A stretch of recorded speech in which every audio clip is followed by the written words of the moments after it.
Okay, but we have to understand a lot about what Lag Baomer is really all about, what's really happening.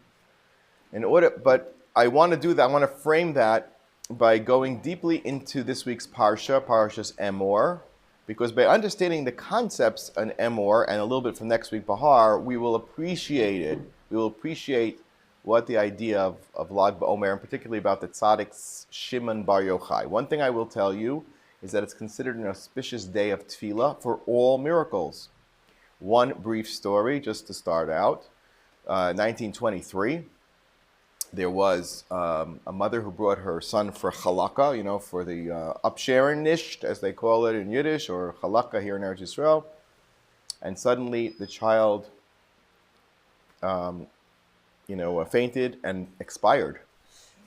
And the story goes that she went into the ma'ara. Everybody was out, and she davened her heart out, that I brought this child to you for chalaka, and so on and so forth. They left the child inside. That, by the way, is not uncommon for people seeking a miracle in Kivrei Tzadikim. Child passed away suddenly. Did you say that she went out alive? Wait. I'm telling you a story. We didn't get to that yet. I'm sorry, I thought I heard it. Similar stories by Kvarim, such as by the Abir Yaacov in Egypt and other places where people who were deathly ill or whatever it was were left there. Anyway, that's what happened. And sure enough, when they davened, obviously, after a while, they hear the boy calling for his mother. I'm thirsty, I'm calling for his mother. And she went in, and sure enough, and there was a very big crowd there, and they all made the bracha of Baruch Mechaye Mesim, because they saw Tchias HaMesim. This was not 500 years ago, this was 1923. Right? Even Charlie's very excited about that. Because dogs are not, they recognize the Malach HaMavis. They always do that. So he's saying, what do you mean? How did they get rid of him? Because that's what the Koch Tzaddik. In similar vein, the Zohar Chadash on Megillas Rus recounts a story about Rav Shimon ben Yochai himself in his lifetime entering the city of Lod during a plague. And the plague was so horrible that bodies were literally strewn on the sides of the streets. And Rav Shimon got up and said, what? I am here in this town and there should be such a magefa. And the magefa immediately stopped. And the Zohar Katan goes on to say how Shimon Bar Yochai had the incredible ability even beyond Moshe and Aaron. Because Moshe and Aaron, when there was a plague, how did they stop the plague? Yeah, well, Moshe had to put up a snake, right? Nachash Nechoshes. And Aaron, when there was another plague, he had to run between the Chaim and the Mesim, right? And use Ketores. So no Ketores, no Nachash Nechoshesh, no nothing. The word of Rav Shimon Bar Yochai was enough. As we say, the concept of tzaddik goes there. Yesterday I had the rare privilege of being by Rav Chaim Kanievsky. I had an important question to ask him. And it was amazing to see all the people coming in.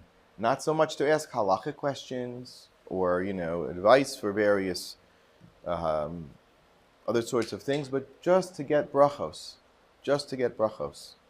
And, when you ask for something and he says, Amen, that you had the feeling like, okay, Hashem, tzaddik goes there, so this has to work out. Halavai the tefillah shminas kayim. But I will tell you, when I asked him a halachic question, and he was rather,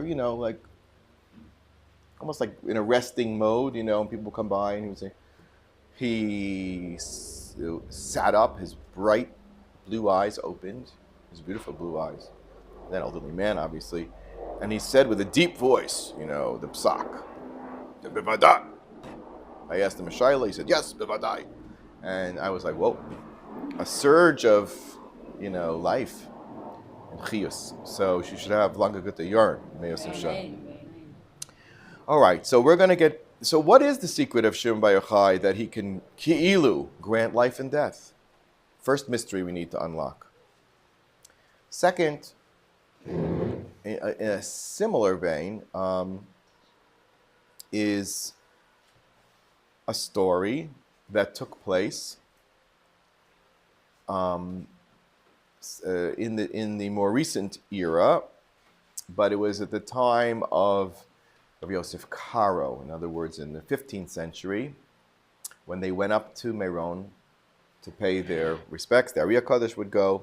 We have records going back as far as the 15th century, which means 1400s. Rabbi Yosef Karo, 16th century. In other words, right about the time of the Gerush Svarad, people were coming to Meron in droves. You know why? Why were people coming to Meron in droves? Because what had been published previously, the Zohar. What year was the Zohar published? Approximately the year 1260. Okay? Now let me explain. So the book of the Zohar, which was and without going into historical, Moshe de Leon was the first person to publish it.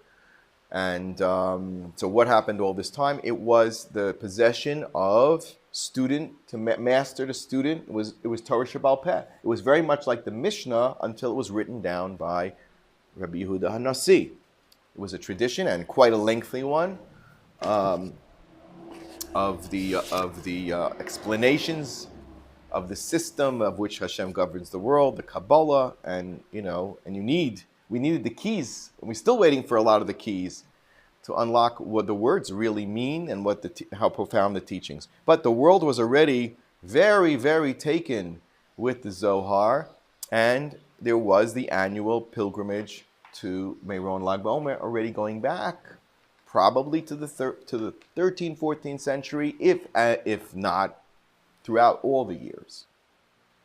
Okay, so one of the stories was that they came and they decided to spend Sukkos in Meron.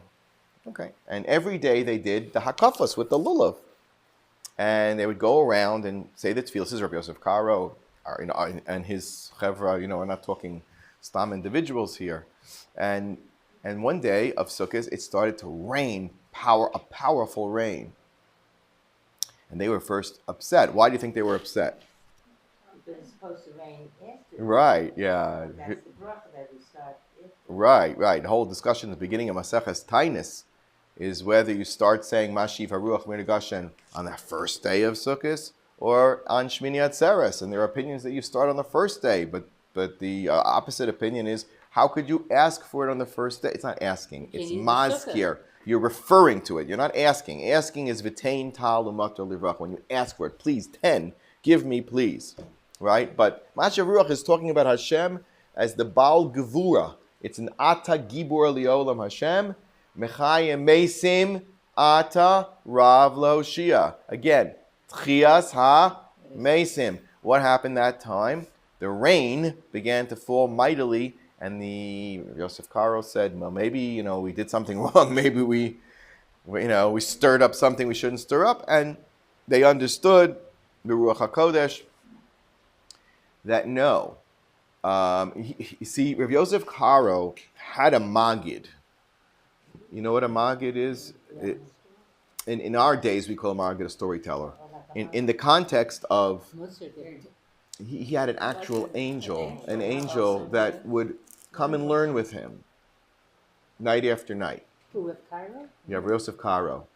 And the teachings are recorded in a book called Magid Mesharim. He wrote down what he learned from his Magid. And the Magid told him, he says, your tefillos were so powerful that we had because what are the Arba Minim? Part of what the Arba Minim represent these are the things that grow with the water. And you're actually asking for Hashem to bestow, right, the bracha of rain. Because rain is Tchias HaMesim. It's fascinating if you read the first 10 or so pages of Maseches Tanis, just how they really do see rain as a new Briat HaOlam. The world begins again. And it's such a powerful act that we call it Gvuros HaGeshamim. What's the Gvura? The answer is how many raindrops come down? How many raindrops come down? Countless, endless. There's no number to them, right? That's a feat of great strength. But the greater strength is what happens when the rain comes. Life sprouts, and that is the gevura which we associate with tchias ha mesim. Ata gibor le'am Hashem bechaye mesim ata rav lo shia.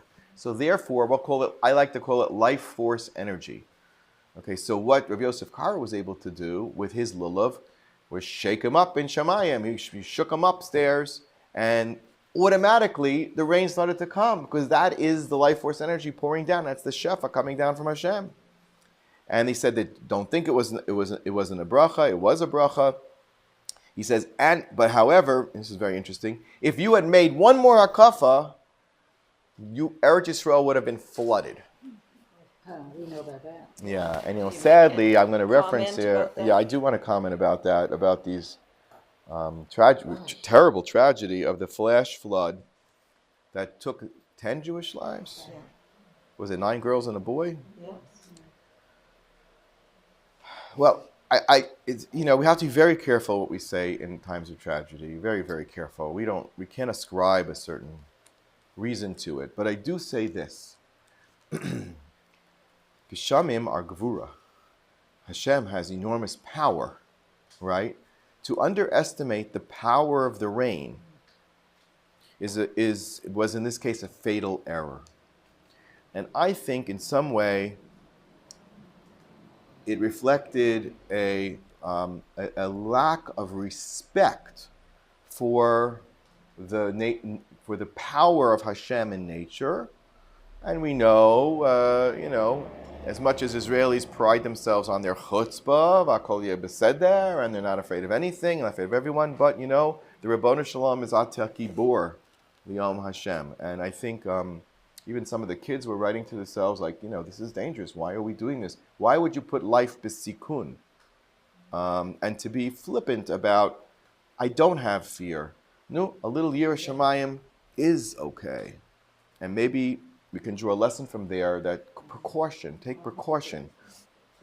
Especially here we're going into Lag Baomer with all of the bonfires and whatnot, right? And I've heard many people come from Chutz La'aretz very surprised at the cavalier attitude in Eretz Yisrael regarding many safety issues, least of which driving and so on and so forth.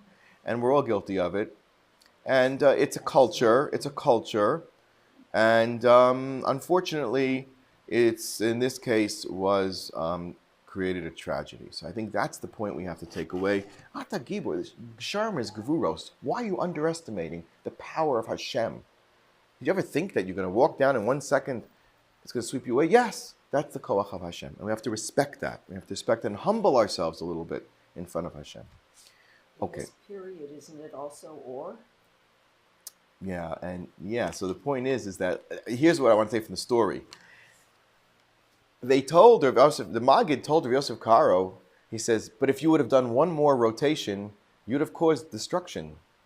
But what do you mean? It was a bracha. How could it be destruction? And the answer is, Maybe when it's too strong. If it's too strong, it's a bracha. Don't ask for something that you cannot handle. Rav Nachman speaks about this a lot. Rav Nachman, Rav Ara speaks about it. He says, anything that you achieve without davening for it is like getting a bracha without being able to have the kalim to handle it. So how many people who won the lottery, and got this great influx of money, ask them 5 years later what happened to their lives. The internecine fighting, they start fighting over the money and the family. This one I'm entitled to. This one he's also fighting for his fair share. And indulging and not knowing how to manage and not being able to keep a routine of life. The chef has to sometimes break the kli. So what do you create a kli? Create it through tefillah. Say, Hashem, I want you to give me Baruch Hashem, or Parnasa, or Bracha, or Limud Torah, or Yor Shamayim, or whatever it is that you want, but I want it in the context that it's a bracha. And give me as much as you decide is a bracha. Not just because I want. Sometimes people receive great wealth and it's not a bracha for them. It's just not. So So the tefillos, you have to daven in that context. I think that's what the Maggid was telling Rav Yosef Karo. Be careful. Be careful what you ask for. You just might get it. Okay? Okay. Why would he make another a couple? Do the couples according He to- didn't. I said, but why would he even make another couple? I mean, you go according to the. You would think. But, you know how it is by the Chassidish Rebbes. They kept shaking the lulav a lot more times. I was once by Shlomo Karlbach he used to do Hoshana Rabbah. I was a rabbi right around the corner on 84th Street in Broadway, Congregation Ohav Shalom. And he had his shul, the Karlbach shul was on 79th and West End Avenue, just like 2 minutes away. And he would do Hoshana Rabbah with a beautiful band, with a band and sing all of the Hoshanos. And he shook the lulav in Hallel, didn't shake it, 1, 2, 3, 4, up, down. It just went on and on and on and on, based on the Gemara that says, we're evoking bracha and we're evoking protection from harm. It's very much the climate aspect of the lulav and esrog is very, very profound. Okay, so let's put our question together as an overarching question. Why is the keys of Tchias HaMesim given over to a Rav Shimon Bar Yochai? Why Dafka? And what does it have to do with Geshem?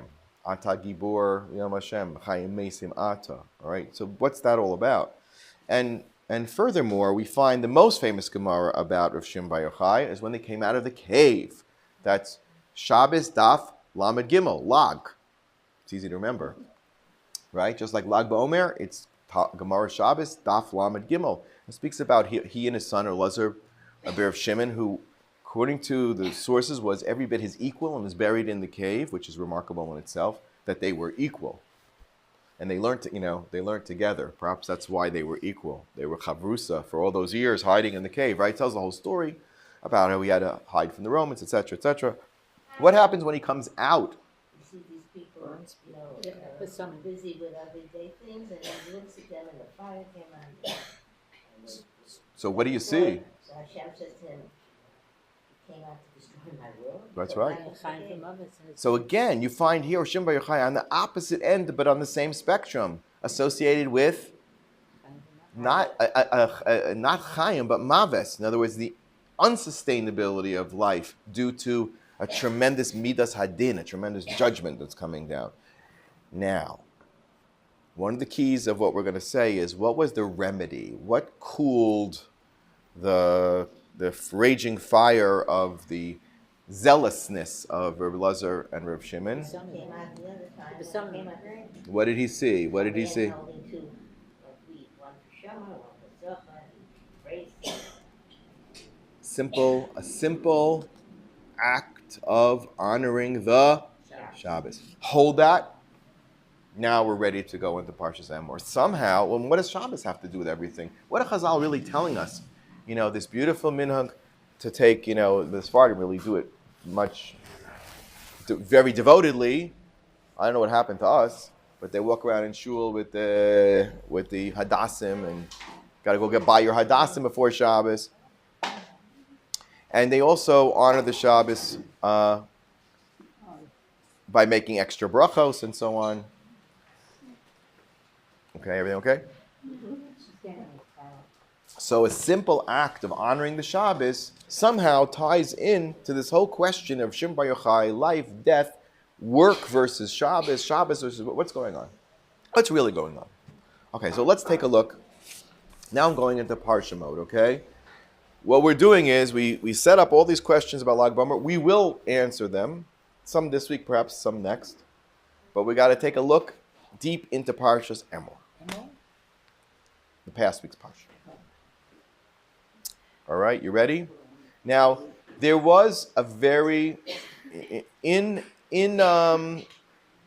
Parshas Emor, at the very end, we have an unusual section, two unusual sections, one after the other. Right. So let's take the last part of the Parsha first, and we'll take a step backwards after. Vayetze ben Isha Yisraelis. There was a boy, a young man. He's not called a man here. He's called a ben. Is he called an Ish? No, okay. Ben Isha Yisraelis. Now, what happened here? The Parsha says, B'toch b'nei Yisrael, V'hu ben Ish Mitzri, B'toch b'nei Yisrael. His father was an Egyptian. Okay. What was the story? How was his father an Egyptian? Who was this fellow?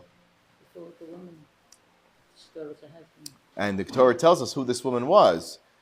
V'shem imo Shlomis bas Dibri lamate Dan. And we know the very sad story. What happened with Shlomis bas Dibri lamate Dan?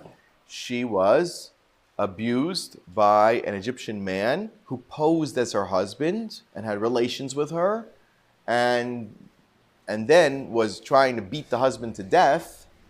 And who saved the husband? Moshe Rabbeinu. So what did Moshe Rabbeinu do to that guy? He killed him. How did he kill him? He mentioned the name of Hashem, the ineffable name of Hashem. How Moshe knew it is a good question, because everybody heard it on Har Sinai. In fact, this young man heard it on Har Sinai, but was before Har Sinai. So Moshe obviously had the Masorah, right, of the hidden Kabbalah, of the Torah that would later be called Kabbalah, and he knew it because he was raised as a Ben Levi. Okay, in any case, so he kills him. He kills that Mitzri. So what did this young man do? Seemingly, he was. She didn't marry him. He just divorced him herself. Yeah, yeah. That's what the Medrash. That's what the Chazal tell us. That it was an error. She was innocent. She was innocent. He didn't force herself. Don't remember. There's no lights. There's no nothing. He posed as her husband. Came into their home and had relations with her. She didn't know that it wasn't her husband. Why was she chosen? Oh, he was already married to somebody, you said? In other words, there was a Shlomis Bas Dibri had a husband. The husband, she was a very talkative woman. That's what she called Shlomis Bas Dibri. She spoke a lot. She was a little bit out there, so she's criticized for that. And obviously, she got the attention of this Mitzri who desired her. And he set up the husband that, to get him out of the house and beat him and so on and so forth, so that he would make him busy with work so he could have his way. And this child was a result of that ugly deed, So now what is this young man? But however, the young man is born. He goes out with his mother from Mitzrayim. He comes to Har Sinai. He hears the name of Hashem.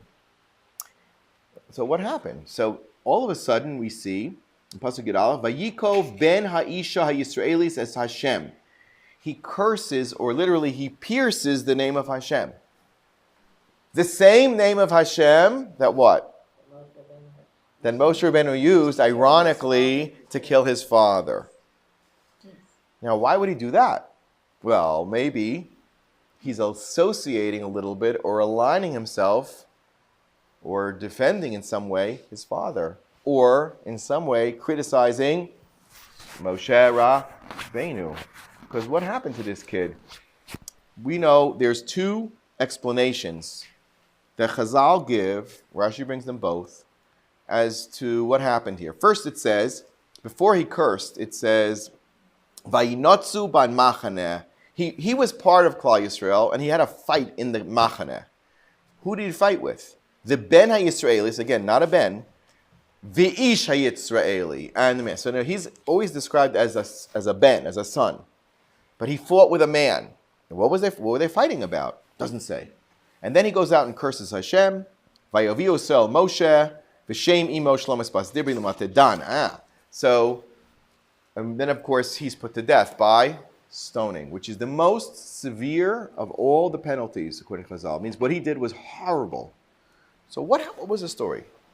Okay, so remember the story? What was his complaint? What was this young man's complaint? He said, I want a place in my mother's tribe. After all, I'm a Ben Isha Yisraeli, so can I claim a portion in the tribe of Dan. It says she's from Dan. So according to this, who was he fighting with? The other Danites. Danites. Another Dan who did not want to let him do what? Because I'll say put up his tent in Machane Dan. Her father, her husband? Was that it? Not her husband. No. Who was fighting with him?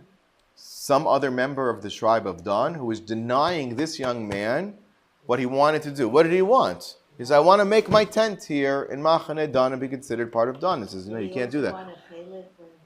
Ah, so what's so bad? You know what I mean? You think that they couldn't fagin this poor kid a place for his tent? Excuse me. They should have made him a tent. They should have taken him under his wing. Moshe Rabbeinu should have taken him under his wing. He's responsible for the death of this man's father. So he's your kid. You did it. He's your kid. Take him under your wing. How could it end up in such a terrible tragedy?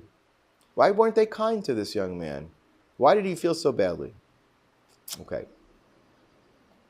So if you want to say that what was the problem? Why did the other guy from Dan give him a hard time?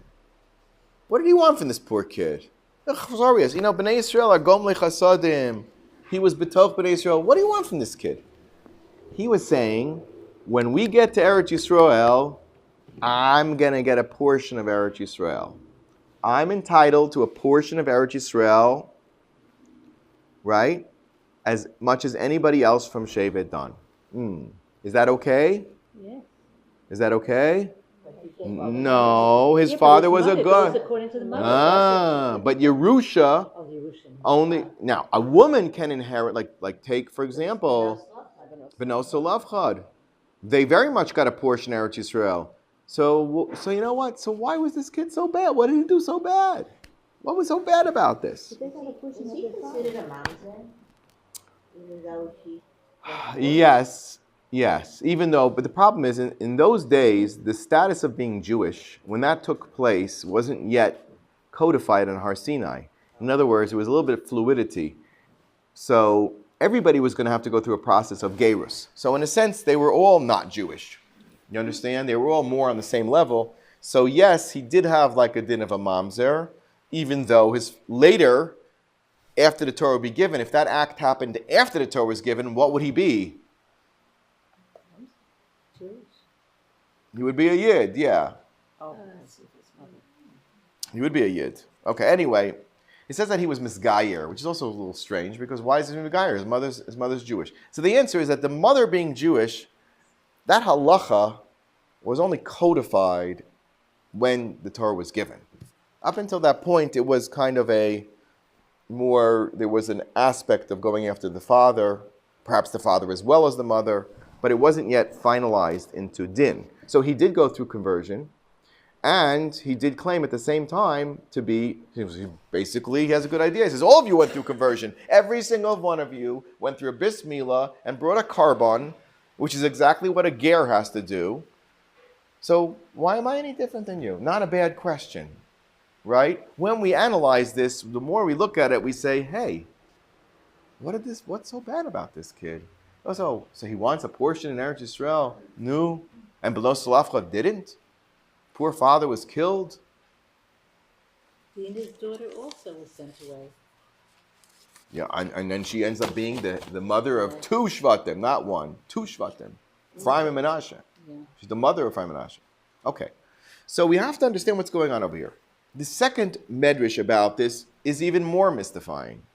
If you recall, Rashi says, Vayetze ben Isha Yisraelis, where did he go? Where did he come out of? So one is the first pshat. He came out of the Bezdin of Moshe, and he was fighting. He said, I want my portion. And Moshe says, sorry, you can't have a portion in Eretz Yisrael. Which, by the way, if you've been a little bit patient, think about it. He could marry, let's say, a Gioris, right? They have a kid, a daughter. What is she? The children of two Gerim. What is the child considered?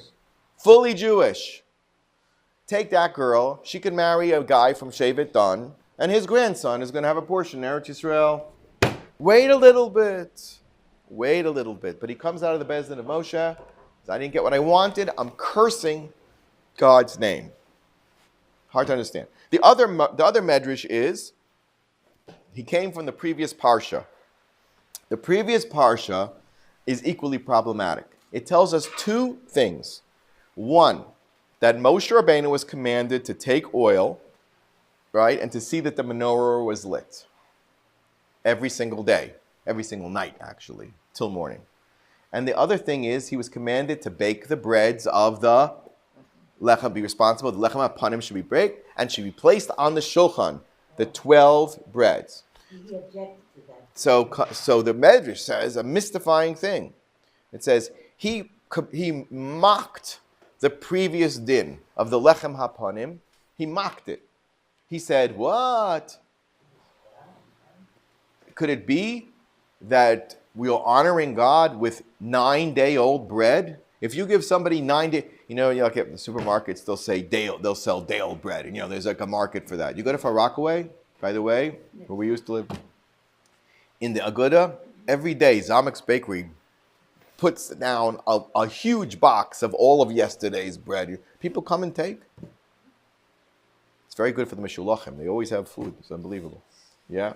Coffee, it's free coffee. Also, they do that. They just put day-old bread. But 9-day-old bread? Even the Meshulachim aren't taking 9-day-old bread.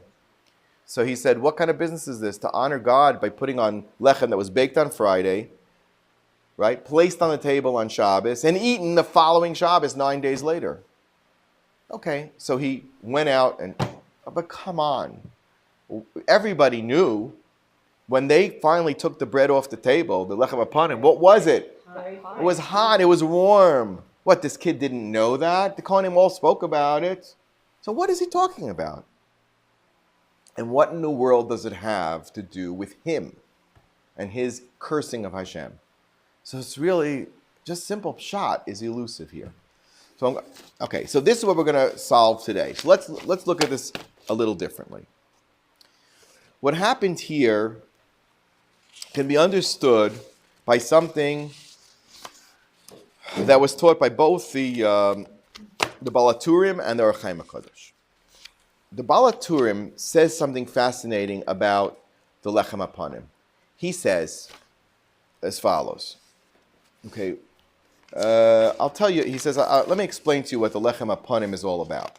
It says, "Vaya'arocho so Aaron me'ever boker lifnei Hashem tamid chukas olam dorseichem." That's the menorah.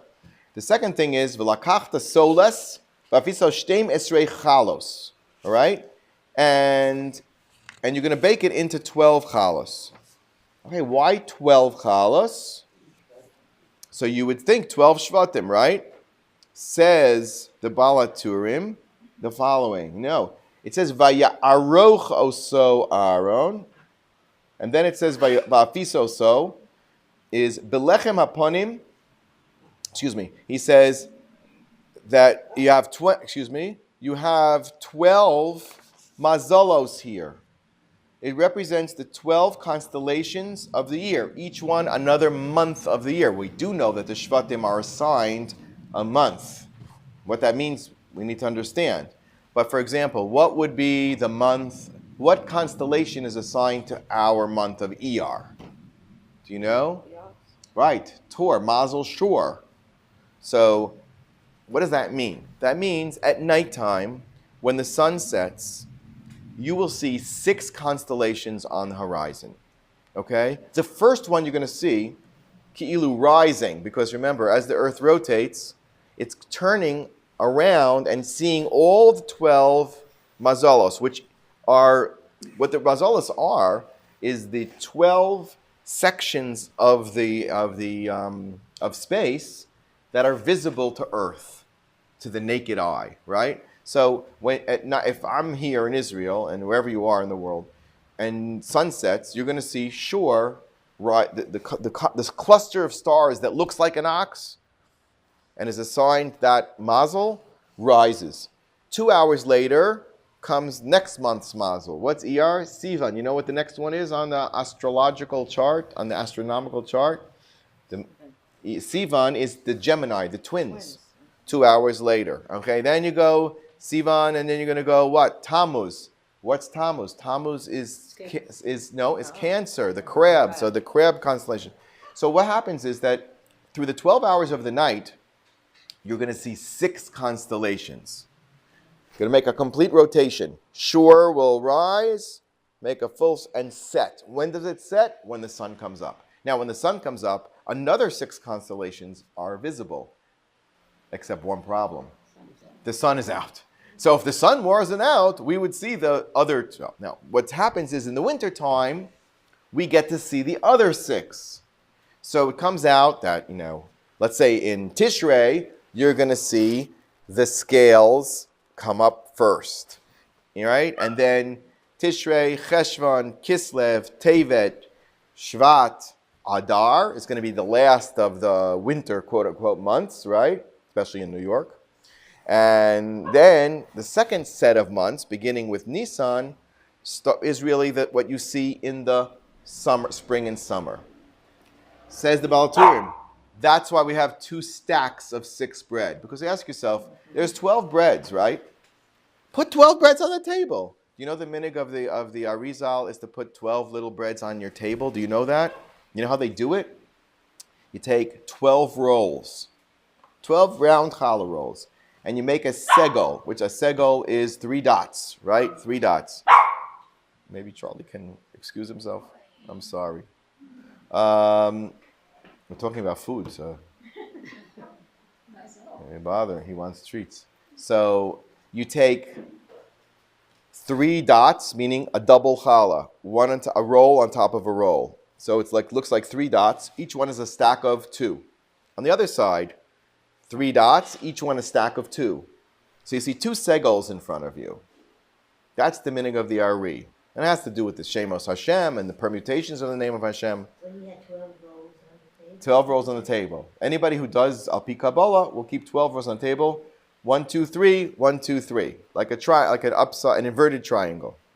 Okay? So what does that represent? Again, 6 stacks of 6. The stack of breads represent the mazalos. Okay, which have their own unique 6. The winter ones, the fall winter ones. Okay, not only that says the Baal HaTurim, but the bread. It says here that you bake them 12 chalos. When in each one is 2/10 of an ephah, identical to the measure of 1 omer. Right? An omer's worth, which is what everybody got when they were eating the mun. A mun's worth. Each one of those breads was the equal quantity of the portion of mun that was given to each Jew. All right? Says the Baal HaTurim, 2/10 times 12. How many tenths does that come out to? 12 times 2? 24. Like the 24 hours in a day. The 24 hours in which all 12 of the mazalos, in theory, would be visible. What's going on over here?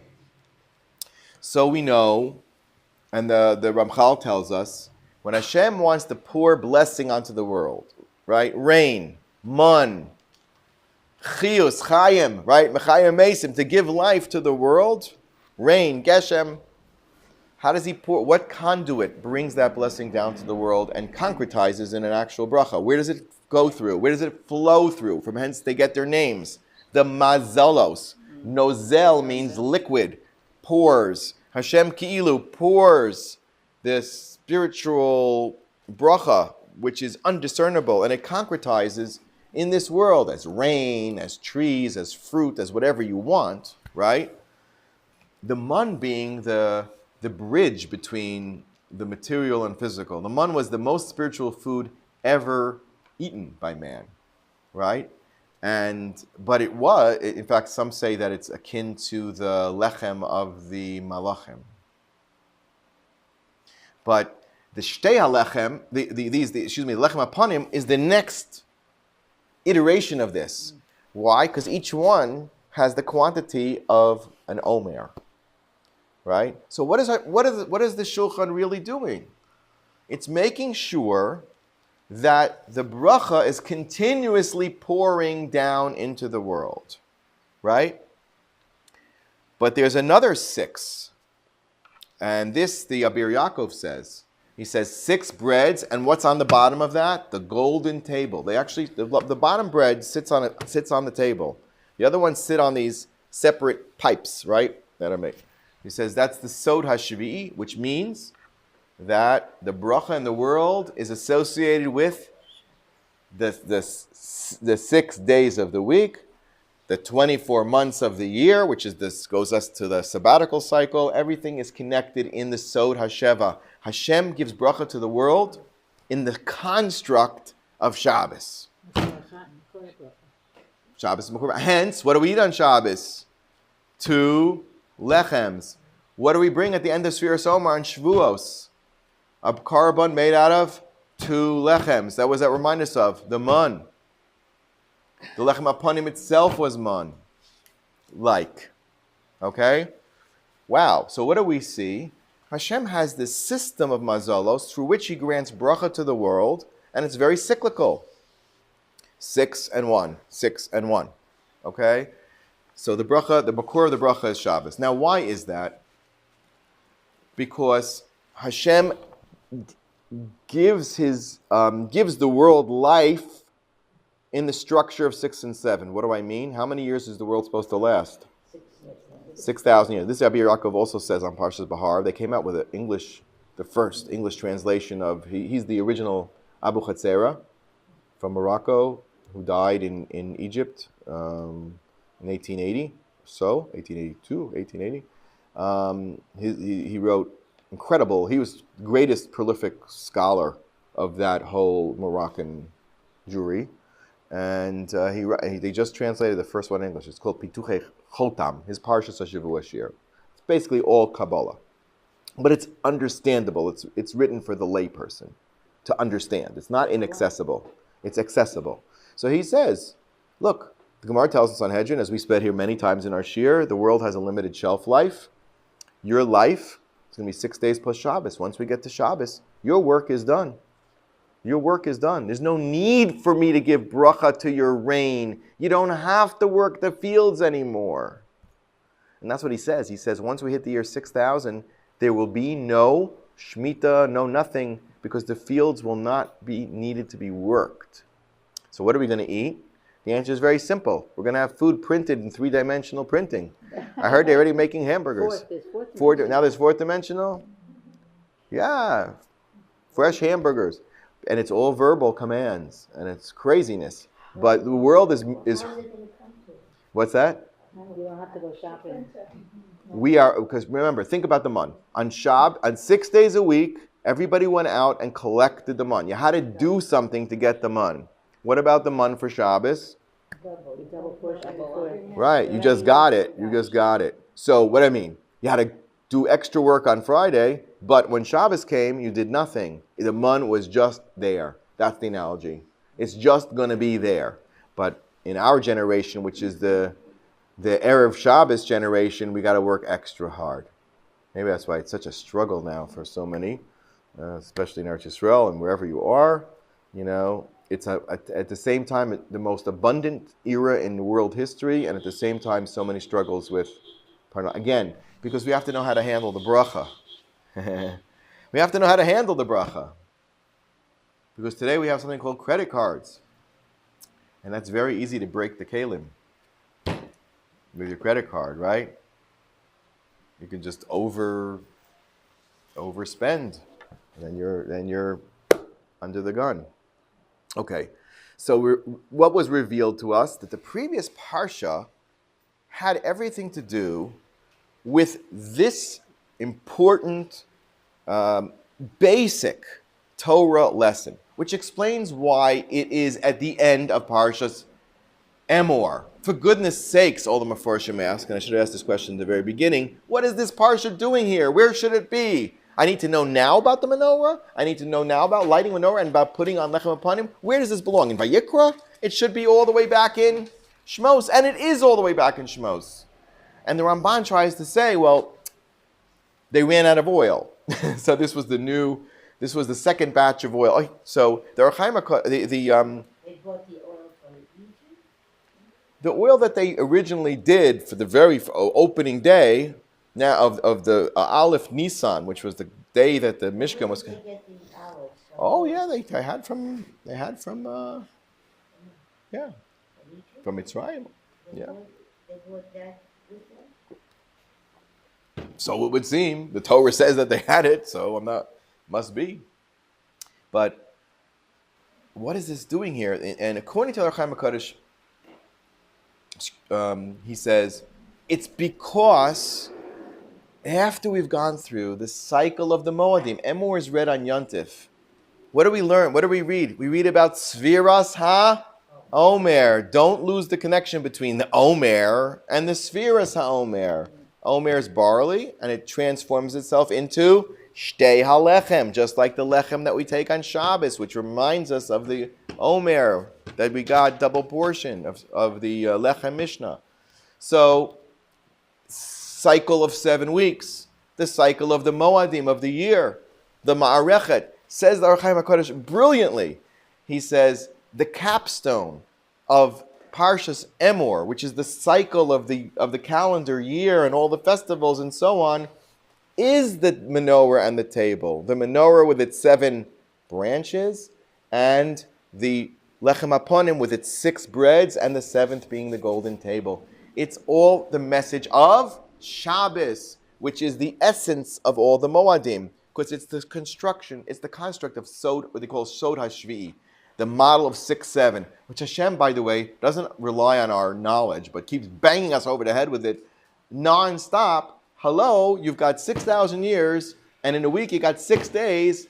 There's a limit. Come on, there's limited time. We have to get ready for Shabbos. You have to prepare yourself for Shabbos.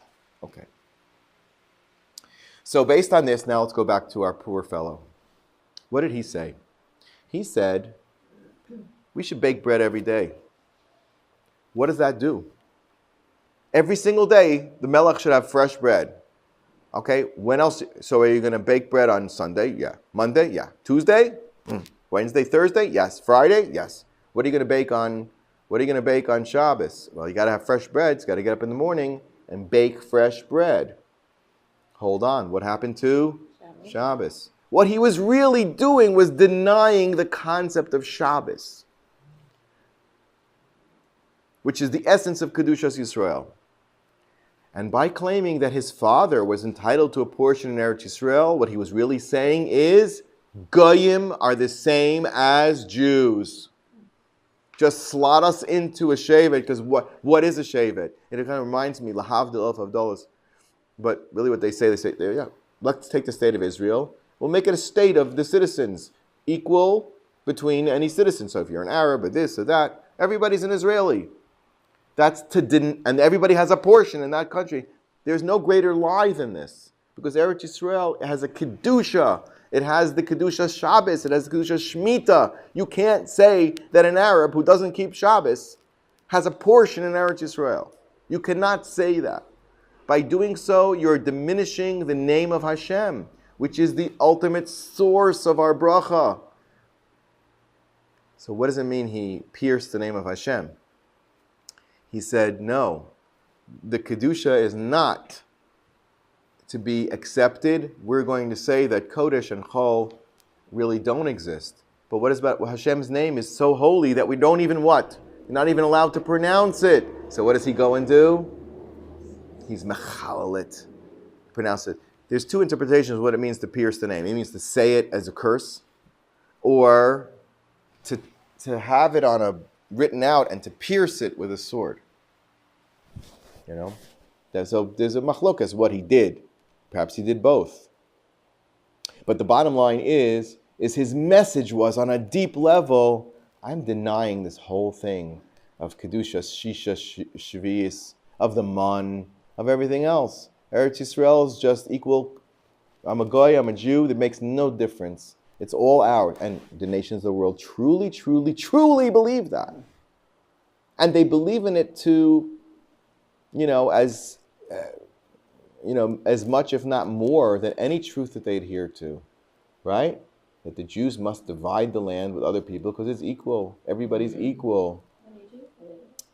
And unfortunately, many famous Jews will do anything to Jews believe want that. to be just like other goyim. Because they're going backwards. They're going backwards. But here's the thing, on this week also coming up, next week, whatever it is, the 15th, couple weeks, you'll have the embassy moving to Yerushalayim, which is an acknowledgement, a remarkable acknowledgement that there is some unique connection between Eretz Yisrael, Yerushalayim, and the Jewish people. What a wonderful, miraculous, another stage of the truth emanating. The Palestinians who are really good at not truth, because the essence of a Palestinian, there really is no Palestinian. So by virtue of them calling themselves Palestinian, we begin on the basis of falsehood. They said, but they acknowledged something very truthful. They said, this is as big as the Balfour Declaration.